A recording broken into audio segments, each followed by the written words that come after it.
First, I just want to welcome everyone, thank everyone for being here on this conversation around Let People Try. And to start it off, I'll just read a quick quote that got me thinking along this topic. Let people try to do good. Stop knocking attempts by others because it's not how you would do it. There are amazing people we will never hear from who have ideas that may benefit society, but because they fear our judgment, they stay silent. Let people try. I'm Teresa Baker, chief troublemaker. Let's leave it at that. But yeah, we want to have this conversation and hope that it benefits the listening audience. So please feel free to step in and let's get at it. Right on. Well, let's see here. Shall I do it? I've done it now. Okay. Go for it. First. Teresa, when you brought this topic up, I kind of did some thinking about what does that mean to me, and where have I seen that the most in my professional career, my life in general, but my professional career. And I really think back to, I think Kickstarter has been this incredible opportunity for people like me and for thousands of people to give something a try. Crowdfunding in general, obviously, I don't need to go into what Kickstarter is. It's pretty well documented at this point. But I think it's been the most notable example of something that lowered the bar for someone and gave people the opportunity, really, again, like myself, I was a construction manager before, and I wanted to try to be an entrepreneur.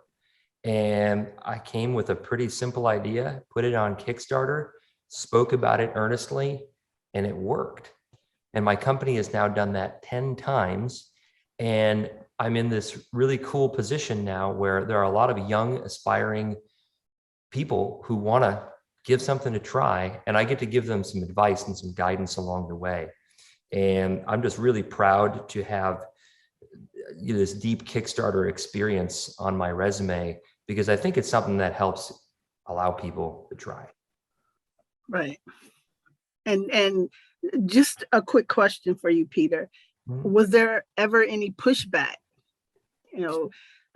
People knocking you or whatever for that? And if so, how did you respond, if you responded? Well, I think when I left the construction industry, which is, a big tough guy industry, people were like, "You can do what?" And it was like, it was kind of scoffed at in that regard. And I'd say though that the number one kind of pushback comes from the internal sense of feeling like an imposter at a certain point and like, whoa, what am I doing? I have no idea what I'm doing. And I got a kid on the way. Uh-oh, I really like there's a lot of fear that I felt during that time. Fortunately, in small enough snippets, and I was able to get encouragement from friends and family to say, keep going. It's worth a try. And, I think that I've always been really cognizant that I was fortunate in that at the end of the day, I was, and it's funny, I think I was very aware of this time, like I was a white kid with an engineering degree. And I was able to ride that with a lot of confidence that even if this doesn't work out, there's a place for me to land. I can go back to construction. There's always going to be a need for engineering. So my efforts to try were built on a strong foundation that a lot of other people are less fortunate to have. And I think that we've become more conscientious in business and in society in general about the relative advantages that some people have, and that it's pretty important to try to create, I think this is where the equity piece comes big time into the business world. If you really want all people to be able to try, you have to take active steps toward creating a platform where more people can launch from. I see you, Doc. Go for it. Yes. Hi. Carolyn, fondly known as the Doc by Teresa. I love that. Yeah, Peter. So I was making some notes, right? Because I first listening to Teresa's, say the quote, let people try. And what I heard in there, at least what is embedded in there, is what are people afraid of, right? So I actually want to point to the relationship in there, meaning that it isn't simply, I know, Teresa, you're not saying this, but I just want to say this really clearly. For me, it is not simply up to one group of people to let others try, or for the people who are afraid to try, because some of those people are the ones with actually the power, right? To have to make all that effort on their own, because fear is real no matter who you are as a human being, right?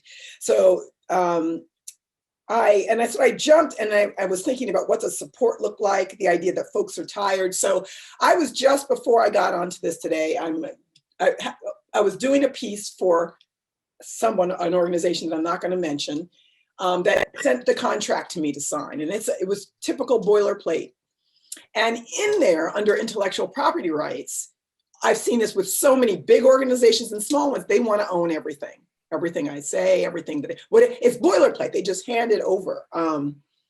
And so the question of let people try, and the question of change, it isn't simply on the surface, right? For me, it's the hard work. And I almost, for 3 days, I didn't answer the email. They just needed me to hurry up and sign it so that we could move forward, because I was tired. I was tired of having to point out I have to explain this to you, and I have to do it in a nice way to get us all to change, to try something different. And so I didn't do it. And then I realized today, you know what? I'm going to sign it, but actually I still have to say the thing, right? So there's work involved, and it's layered, right? So it's not just the stuff we see around equity.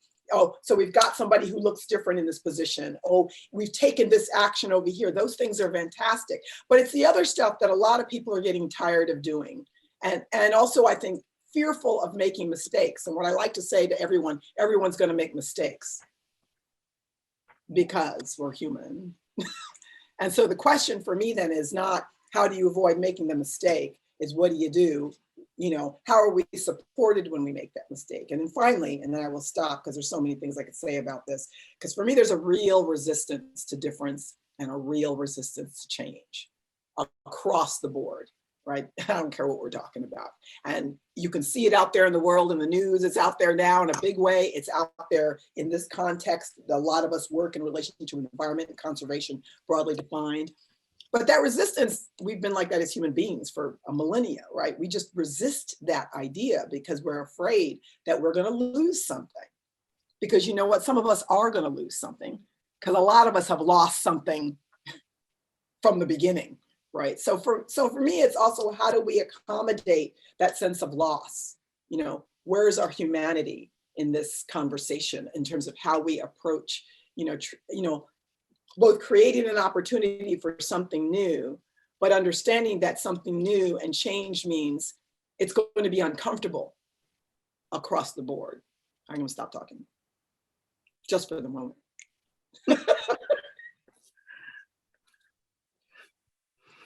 What are your thoughts on that, Rob?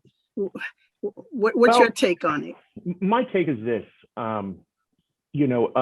being maybe one of the whitest people in the world that you'll ever see, and trying to enter the space in a meaningful way and not get called out is almost impossible. I think that the most important thing as an organization we can do is to educate us and the people around us. So when we are doing these things, when we are going out there and speaking about LGBTQ, BIPOC, whatever it is, it's from a place of at least some knowledge, because we're still going to make mistakes. And that comes from the calling out. And we're going to get called out. If you're doing it right, in some sense, you're going to be called out. However, I think it's very, very, very important to understand, as a white privileged owned company, to understand exactly what we're speaking of, and we'll never truly understand it, of course, but the more we can learn and continue to learn is most important. And I also think fatigue has become a major part of, I think, a lot of other outdoor companies I see out there of not moving forward with some of the stuff maybe they were reactionary to upon Mr. Floyd's murder. COVID hit, things get cut, marketing gets cut, and unfortunately, in a lot of organizations, their DEI efforts really get cut. And we can't have that. We can't take a break because it's COVID. We're still going to concerts, we're still going to football games. We can still fight the DEI initiatives within our industry. Does that make any sense? Yes. Oh, yeah. I love to hear Mario on this as well. There's so much good information, and I think that there's also so much context that goes behind everyone's statement so far, and so much history that's going behind some of the words that are being spoken. For me, it's been the journey over the last couple of years as an immigrant to the United States to really better understand the history of race relations in the United States, and to understand I love this country. I love everything that this country has given me in terms of the opportunity to be here. And I also have to say it did the best job of rebranding itself of any country that I know of post the 1860s and the failure of Reconstruction. Oh, right. And so it's like, and I think that even for a lot of people who are born and educated here, that rebranding stuck. And I think it's really important to understand, like, okay, what is the history, and go back to the principles, because I do believe that the principles upon which the country was founded are higher than those upon which it was enacted. And so what are the common principles at POW? What we talk about is like, what's our common ground? And for us at POW, our common ground is the land itself, the land that we all stand on, walk on, bike on, hike on, run in, etc. That is the land, and then everything else has been built on top of it. And so how do we build common principles upon that common ground, and how do we agree on those common principles? And when it comes to let people try, I think that what we're all trying for is we're trying to find those common principles. Like, we're trying to look for the principles that we can move forward to as a society and as a country. Now that we are, I don't want to say stuck, but that we are all living together in this country, whether immigrant, whether indigenous, whether LGBTQ, or Black, white, etc. And so we have this land in common. Most of us in the outdoor industry, we love the land. Now let's find the common principles, and those common principles will have to get sorted through. Like, we'll have to work through them together. And Teresa, when you and I started working together, that's what really appealed to me about the way that you approached it. And it was, let's work. The importance is to continue to seek that common ground. It's not to get it right, because I don't even know who's gotten it right. If we don't even know what right is, because we haven't seen right. So I guess to summarize what I'm rambling on about here, it's we share a love for certain components of this country. Ideally, some of its founding principles, even if they were not enacted. We share the land that we actually live on and the love for the land itself. And so what we need to find is, out of love for each other, find a way to work those principles and find the common principles that will help us move forward together. I agree, Mario. There's a lot of work that we all need to do. I think me wanting to address this topic comes from people reaching out to me saying, I'm the CEO of this company. I'm the ED of this company. And I've seen over social media how we get attacked for saying something in the wrong way. So my response is to pull back and to do nothing. That's problematic too. But I totally understand why some people feel that way, because of this culture that we're in, where everyone jumps on the bandwagon of calling people out. It's hard. It's hard to step into that and still be your authentic self, knowing that your authentic self is being attacked. So how do we counter that, Doc? What do we do to still show up as ourselves despite the call out culture that exists today? Well, I think, because we've talked about this a lot, I really can't stand the call out culture. And I don't equate calling out with accountability, which is for me, part of the challenge. I think people often equate, if I call that person out or that organization out, I'm holding them accountable. And actually, I would say gently, but clearly, as all you're doing is calling them out. And so for me, I'm interested in calling out to call in. And I ask, what's the larger intention? I always say, what's the larger intention? And the thing is, as someone who's been on the other side of it, I've been on both sides of those things where I actually, whenever I write anything or say anything, I never read the comments section because I did it once and it was so brutal. It hurt my feelings. I mean, it just hurt.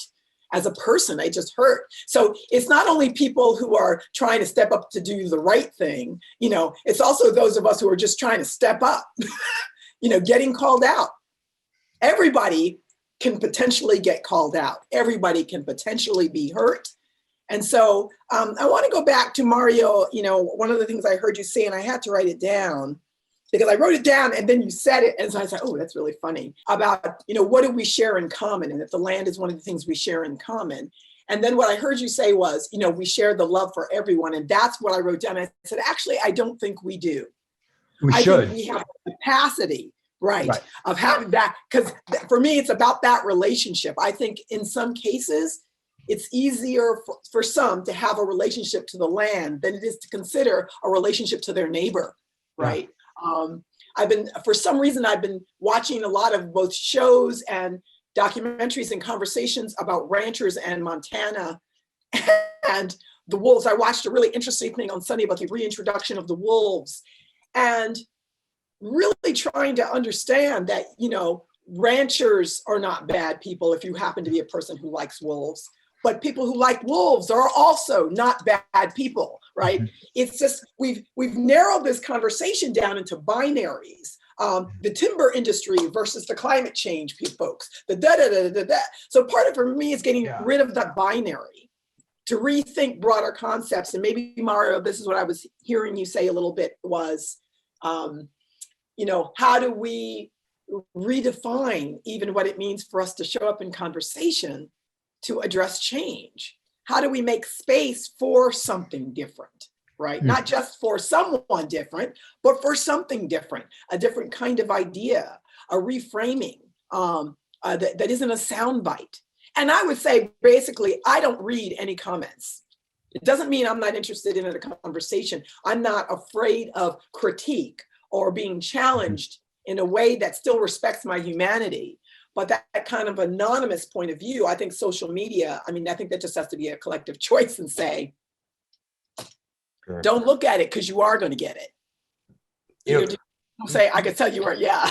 Yeah, well, you're making me think about some kind of a realization that I think I've come to in the past couple of years. I grew up in Minnesota. I went to school in Madison, Wisconsin, a very liberal place. I live in San Francisco, California. That needs no introduction. I've been bathing in progressivism for most of my life. And certainly when it came to the former president that we had, I knew zero people who had voted that direction. I was visiting a landfill in South Carolina, a former landfill. And it's turned into a carbon offset project. This is for my work at Climate Neutral. And the guy taking me around had a bumper sticker on it that said, "Not a liberal." Like, this guy was, good old boy, redneck is what we probably call him. And we liked each other though. And we've developed a friendship and a dialogue between one another. And I've learned actually so much from this guy. And it's been really influential for me. And one of the things that I've learned is we've got progressivism and we've got conservatism. And my sympathies have always been deeply with the progressive. Like, things are not good enough. We need to change. We need to get better.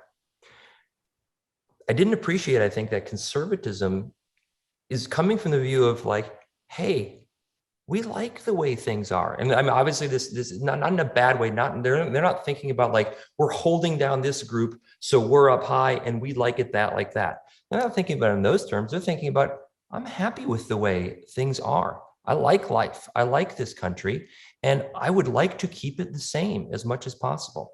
And for some reason, it just hadn't occurred to me kind of in that framing before. And all of a sudden, I developed a lot more room for appreciating how and why someone could feel that way, even to the point where they cast their vote in a certain direction that they did.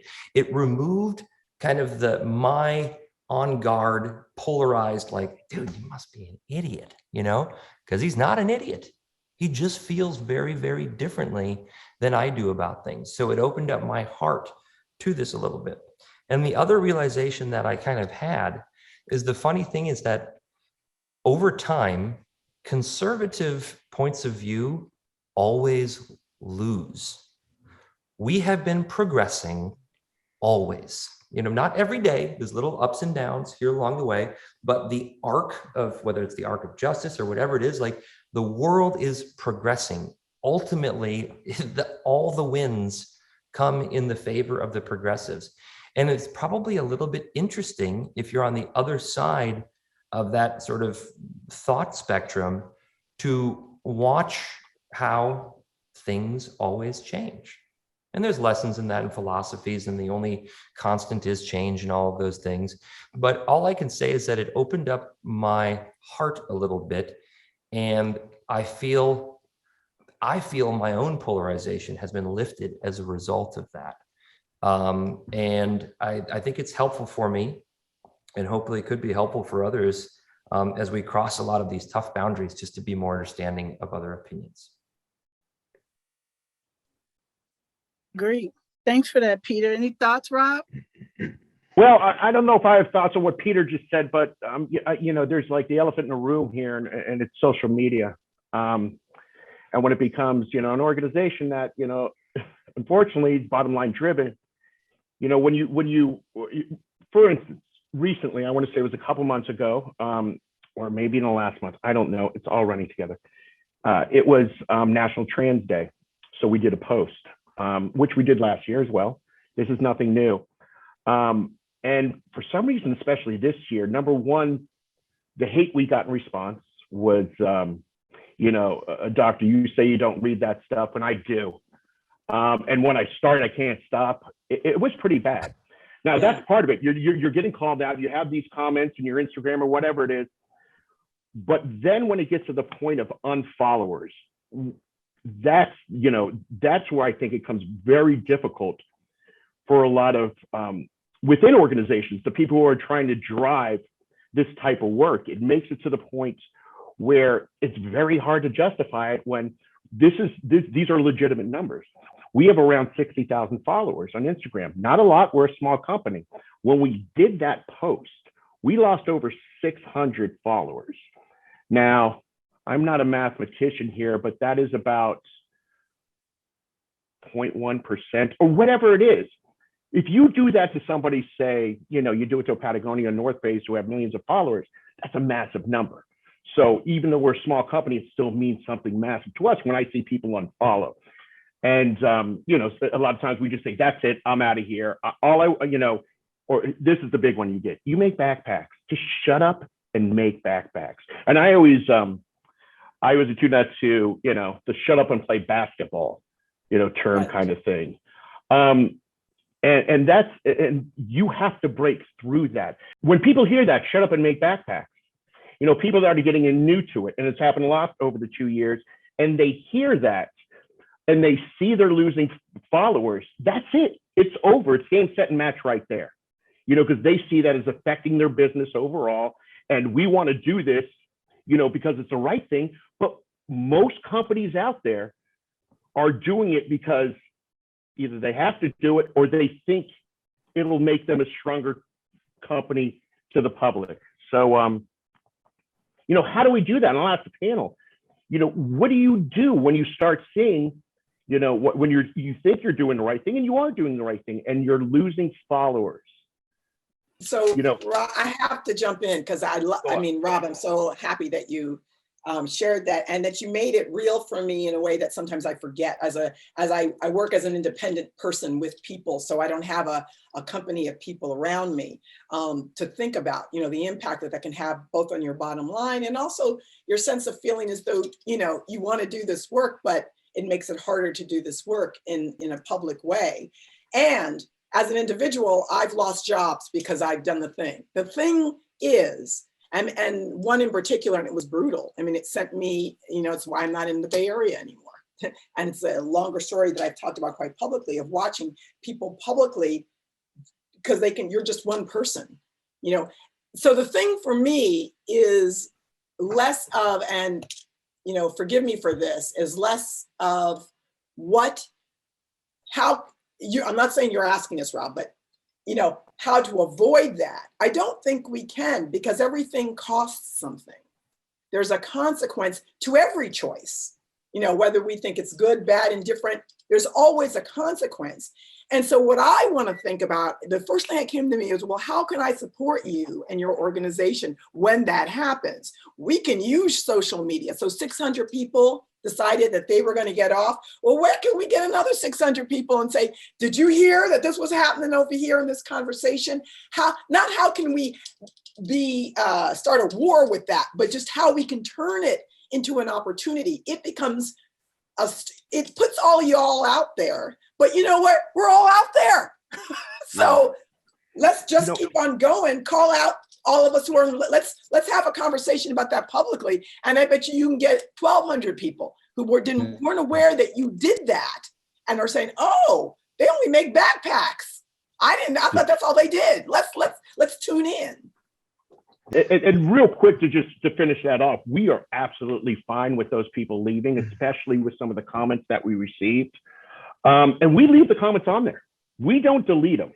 And that's a whole nother discussion. And it's getting late here and I don't want to go into it, but that discussion of engagement, whether to do it, whether not to do it, is it going to be, you know, is it going to be constructive? It's a very difficult subject as well. We can talk about a long time.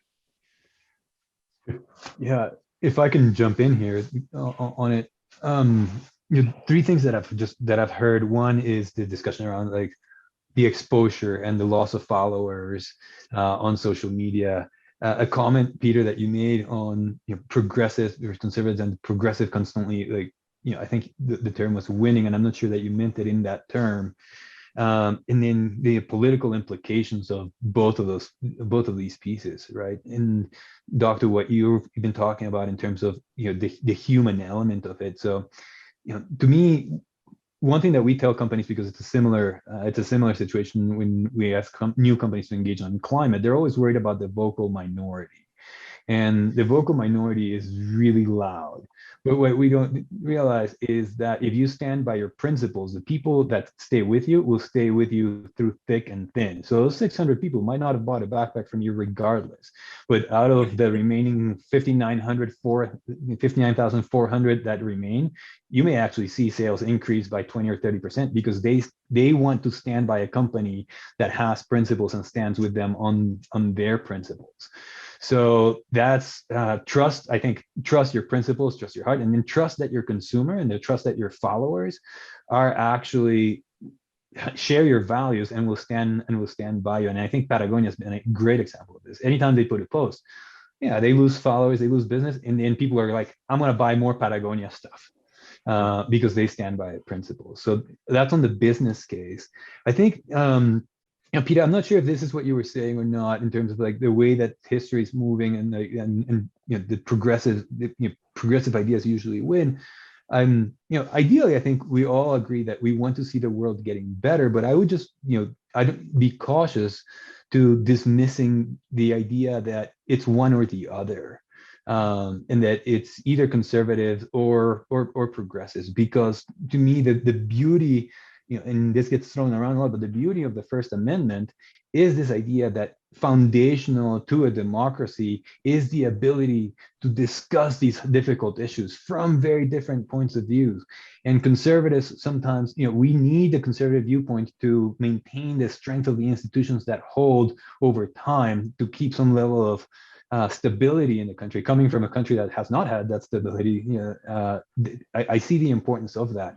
And then we need more progressive-minded people and liberal-thinking people to develop new ideas and creative ways of solving old problems. Mm-hmm. And I think that it's not one wins over the other. It's how do we establish, coming back, how do we come together on common principles to debate things from different perspectives in a way that actually yields better results for society as a whole, And sometimes it's, a conservative point of view, sometimes it might be a more progressive, creative point of view. But to tie it back to what Doc was saying earlier and the human element, what I've really appreciated, particularly the work that we've been doing with our DEI consultant, who's Saya out of the Bay Area, shout out to Saya if you're out there, he has grounded all of our DEI work on empathy and the importance of empathy and being able to relate to others. And I don't think we can underestimate the practical and political importance of empathy if we actually want to change policy, because we have the voters that we have. Like we have the senators that we have, and those people are on our camps, politically, when we're talking about camps. If we actually want to gain momentum, if we want to gain at the margins, we're going to need new people. We're going to need people who are standing on the sidelines. And the way to get people who are standing on the sidelines is by sympathizing and being able to empathize with their perspectives and making that human connection with them and saying, hey, will you make this human connection with us and see how we can move this forward, not by antagonizing. And what I fear is when people who are not engaged in these conversations see those of us who are engaged in the conversations calling each other out and fighting with each other, they throw their hands up and it's like, I'm not stepping into that fray. Like that's the last thing that I need. Can I say something really quick? Me too. Go ahead, Rob. Okay. And this is quick, and you talk about that conservative view and how we need that as a balance, across government and other places. But that conservative view is not fixed anymore. It's moving, and it's I guess the word would be more conservative, but I can use better words on that I won't. So how do we combat that when it's not it's not, as I would say from a business perspective, a fixed cost. It's a moving perspective, and it seems to me it's moving to a more extreme place. And how do we balance that out? Yeah. So I want to respond to both Mario, but also Rob as well. Peter, when you were talking about conservatism and progressivism, what I thought of immediately was my father, who actually embodied both. I actually think the ideas, and I'm not saying, Peter, you're saying this is not true, but I think that we are, because we're human, we're complicated. That, I know myself, like maybe two even, like who knows, that we can be progressive on some things and feel more conservative about others, not because we are complicated. And so part of it is that, how do we understand that in this country? How do we understand that in each other? How do we not make assumptions? Because I think we do that all the time. We make assumptions about who we think someone is and how we think they stand. And when I hear you, Mario, and I wrote down, the idea of empathy, which I agree with, what does it mean to be empathetic? And something someone said to me years ago, a woman I met in the airport who is South Asian, who goes around the world, 75 countries, to talk to companies about diversity. She heard I said something about, how important it is to be empathetic. And she said, well, empathy and sympathy are nice, but who do you stand with? And I thought about that for a long time. And then I took it a little bit farther than saying, and in order to know who you stand with, you have to know where it is you stand. And so part of, for me, getting at and what I mean by that in the broadest sense, whether it's the piece of land we stand on, but the point of view, the values that we hold dear, what is it that we love? Really, you really want to get to know someone, I think, is if they tell you what it is they love, even more so than what it is they need. I think that comes second, but it suddenly changes. If you start off a conversation with somebody who seems very different than you, whatever that means, and all the ways that we're different, and suddenly start from there. I often ask people, if I'm having the thing, I say, who are you, where are you from, and who are your people? And there's no right answer to that question. And it really throws people for a loop, because they're like, they thought I was going to say like, what's the job you do? And I'm like, no, like, because that's not who you are, you know? So how do we get to that place so that the sense of building, Mario, that trust I hear you saying, that openness to, I don't need to agree with you to actually work with you and believe in our relationship as people that are trying to move forward, because most of us, if not all of us, want to live and want to live well. Empathy is the key. And what I was describing earlier was my personal journey of empathy toward more viewpoints that are clearly different than mine. And this is not what I see a lot of, you know, Rob, what I actually see is specifically what you're describing, like the right's getting more radical and then the left gets more radical at the same time. And we just build up our forces on these opposing issues. And I mean, that's at least how they see it. You might disagree with that, but they're not crazy. And they're actually not crazy, and they're definitely not dumb. And I think that we both, on both sides, they're looking at each other as crazy and dumb and crazy and dumb. And it's like, whoa, whoa, whoa, whoa, whoa. Maybe if we can actually just understand one another and how you got to this viewpoint and where things are coming from, we can just lower the temperature in the room. And I say that to someone who's actually not typically very good at lowering the temperature. I'm subject to the same things that many of us are, just tit for tat, and you know, but at the same time, I just acknowledge this deep need for empathy. We don't actually have to change where we stand, as you put it, Carolyn, but understanding where others stand and not hating them for that, I think is really useful in achieving a positive direction, not just for this country, for all countries are going through this right now. And it's that goddamn social media that's probably causing it. But I don't know, here we are. Let's promote Sea Change sessions on social media so that people can hear this. I just want to acknowledge that Peter is the first person to use profanity. It wasn't me. So it wasn't me. It wasn't so me. a virtual high five, Peter. Yeah. Thank you. Hey, it wasn't an F-bomb. That's pretty good. I didn't even notice it. I didn't either, Rob. That's so funny. Yeah. I'm usually dropping it, but I got to control myself. Peter, to build on what you're saying, I think it's also go back to the vocal minority. Like I have family members who have very different ideologies than I do, but they're not dumb and crazy. And they see the dumb and crazy people who agree with them on some of their stands, and they're like, that's not who represents me. I just agree with them on this particular issue. And I think there's people on, you know, the left wing, whatever you want to call it, who are seen as, you know, radical, and some of us will go like, wait a second, that I agree with them on this issue, but they don't represent me.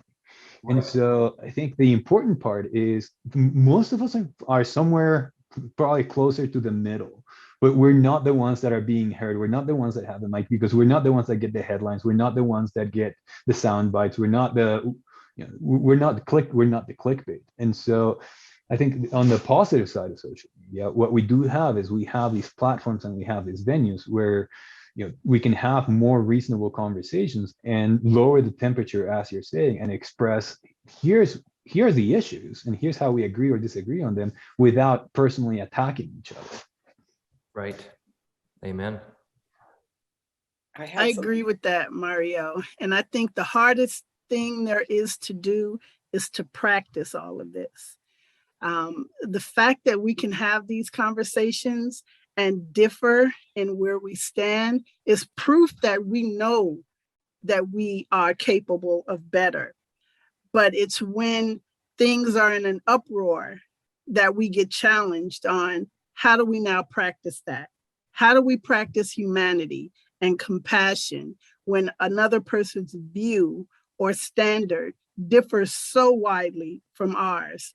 So how do we do that? How do we practice it? How do we learn, continue to learn and grow and practice better at the same time? First of all, I just want to say forgiveness is a thing. You know, I was thinking as Mario was talking, I wrote down that, you know, Yes, I know. I feel in part, all of us through this conversation, we framed it. We probably didn't mean to do it on purpose, but how I've heard it framed as this political conversation, because progressive, conservative, the middle, I understand all of that. And actually, for me, a lot of people who are fighting for change, it's because they've been hurt, and they've been hurt for 400 and 500 years. So I really think that's important. That's a different kind of driver. Right? It doesn't make it better or worse. It's just a different kind of driver. When you have people who have never been heard, people who have been taken advantage of, people who have been discounted and are still discounted, right? They're just standing at a different place, right? So I want to break open the idea of progressive, because it can be all kinds of people up in there, to say that part of understanding why people are driven in a very particular way is because if you've been hurt, you've been traumatized over and over and over again. And it is hard not to see red, and it's hard to develop that trust, which isn't to say that people who might define themselves as conservatives haven't been hurt, right? I'm not saying that they haven't been hurt, right? And that may look different. There may be a holding on to something that they've had because they've worked for it. This is what they know. This has defined them.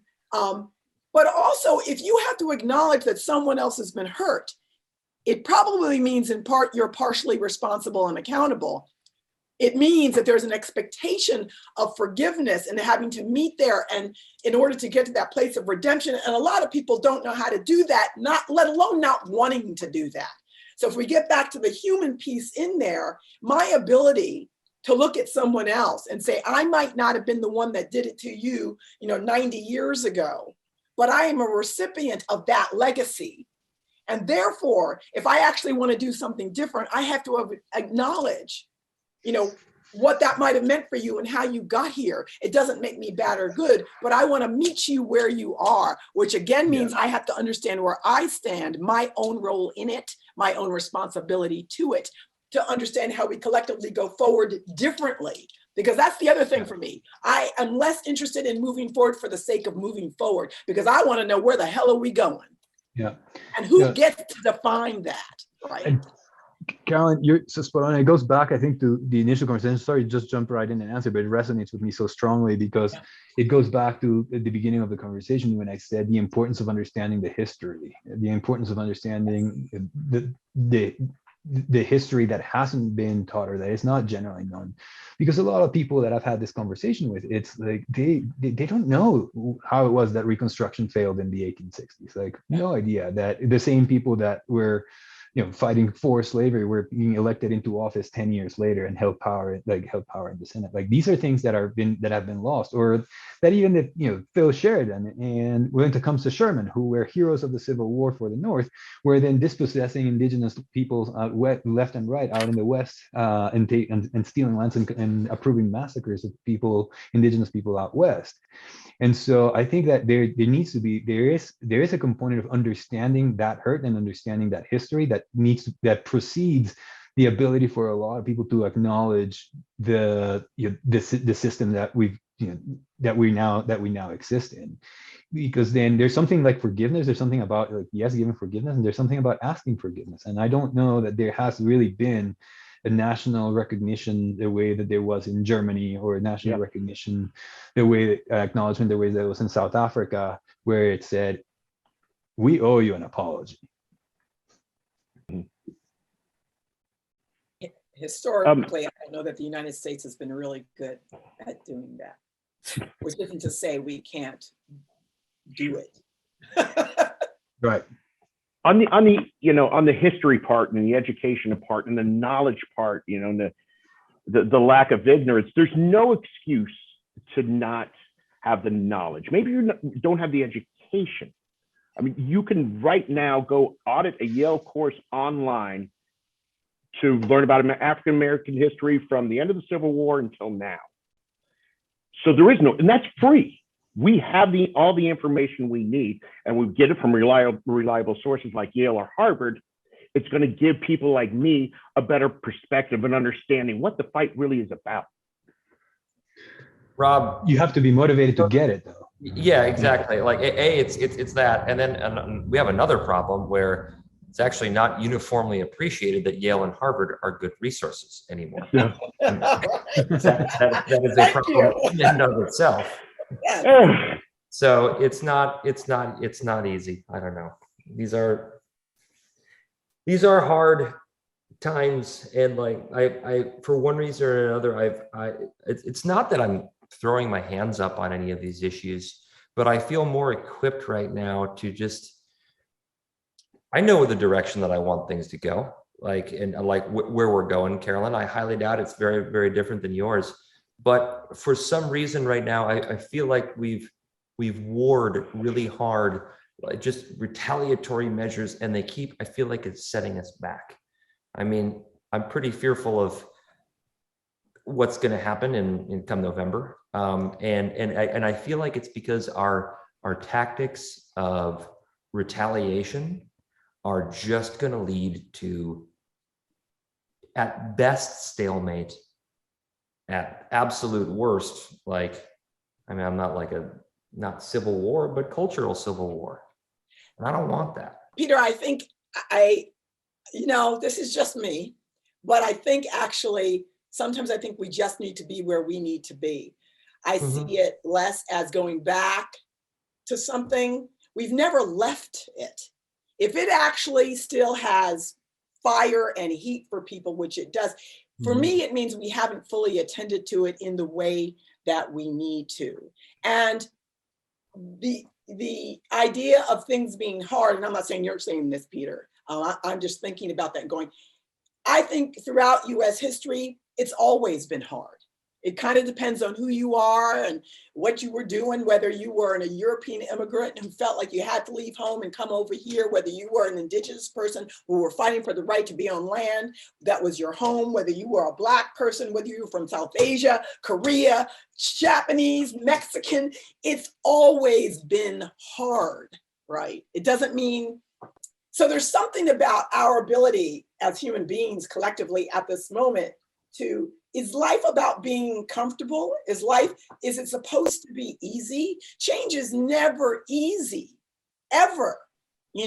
I just don't think it's about change being easy. I think it is about us getting better at being able to lean into that change, becoming more flexible, creative, improvisational, open, open. So something that my friend Caitlin Chutri said to me lately, she said, the hardest thing to do is to change your own mind. And I wrote that shit down. I was like, because the hardest thing to do is to change your own mind for each of us, right? No matter how we categorize ourselves and where it is we think that we want to go. I'm not sure where I was going there, Peter. That's okay. That's okay. Like I said, I think that we're not very different on it. It's, for me, it's kind of about tactics. I think that what we've been doing just hasn't been working very well. Yeah. And I think that there are maybe some other tactics that might actually make more headway. And I think directionally, like I said, I'm sure we're on the same page. I would be sure if we're not. Yeah. It's what's the most efficient way to get there, Mario? Well, maybe, I don't know about efficient, but here's where I'll go with you. Peter's like, what is she doing? I totally agree, because I like to think of it as practice. I know you were using the word tactics, this idea of, I'm less concerned with our efficiency in it. I'm more concerned with our intention and our attention to it, right? So that we're then open to, remembering what it is, right? That where it is we're trying to go. And so then I want to be committed to that and let it take me where it might lead me, right? Maybe, yeah. If I can jump in here, maybe Peter, where I hear you going with this, and at the risk of being called out for co-opting Frederick Douglass, I think I paraphrased, and at some point he said, we need to be radical in our ideology, but incredibly pragmatic in our politics. And I think it's a similar moment where, yes, we need to know where we stand, and we need to know who we stand with, and hold fast, but be pragmatic in how do we actually make the progress that we need to politically, so that we're not having the same conversation 50 years from now, or that we don't end up in a civil war. Mara, you've got a lot of history under your belt. I feel like you've got a lot to speak about and come with an interesting perspective here. I've appreciated a lot of those comments, and that is how I feel. I think it's funny, Carolyn, maybe it's my engineering background, but efficiency is what I always drive for. Yes, you forgot you were an engineer. Yes, Exactly. No, my background is the arts, so I'm just like creative, improvisational, so right, makes sense. Yeah. Everything's got a right angle in my background, and yours is beautiful and artistic, and yeah. My background is climate change, and so I have no business in this conversation whatsoever. Well, this conversation can go on and on, but I'm thankful for all of you saying yes to my invitation and having this conversation. This is only the beginning. As a society, we need to lean into conversations like this to show that, we're flexible. And that's the only way we are going to move forward. So with that, I'll just say, if I am wrong, write me. Show me so I can learn. Do not judge and scold me, for then we are both wrong. Thank you all for being here. Thank you for listening. And let's move forward in possibility.